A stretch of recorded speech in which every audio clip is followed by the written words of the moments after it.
Hi friends, good morning. Welcome to Babu organic garden. கடந்த ஒரு சில வாரங்களாகவே சென்னையில் சுத்தமாக மழையே இல்லைங்க. இன்றைக்கி காலையில் தான் கிளைமேட் செம்மையாக இருக்குது. மழையும் கொஞ்சம் லைட்டாக அப்படி பெஞ்சிக்கிட்டு இருக்குது.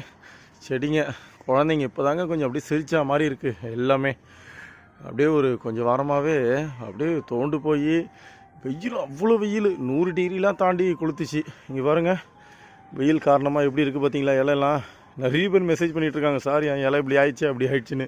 வெயில் தாங்க காரணம். நம்ம என்ன தான் ஃபெர்டிலைசர் ஊற்றினாலும் மேலேருந்து வர அந்த ஃபெர்டிலைசருக்கு இணையாக எதுவுமே கிடையாதுங்க. இப்போ தான் செடிகள்லாம் பார்க்குறதுக்கு அவ்வளோ ஒரு அழகாக ஒரு சிரித்த ஒரு முகத்தோட நல்ல பச்சை பசைல்னு இருக்காங்க. இந்த மழை இன்னும் நல்லா கொஞ்சம் பெய்யணும். இதுக்கப்புறம் மழை நிறைய இருக்குது வச்சுக்கிங்களேன். ஏகப்பட்ட மழை இருக்குது. இன்றைக்கி பரவாயில்ல, கொஞ்சம் லைட்டாக அப்படியே தூரல் போட்டு செடியெல்லாம் கொஞ்சம் நல்லா இருக்குது. உங்கள் செடியெலாம் எப்படி இருக்குது? உங்கள் ஊரில் மழை எப்படி இருக்குது? தேங்க்யூ ஃபார் வாட்சிங்.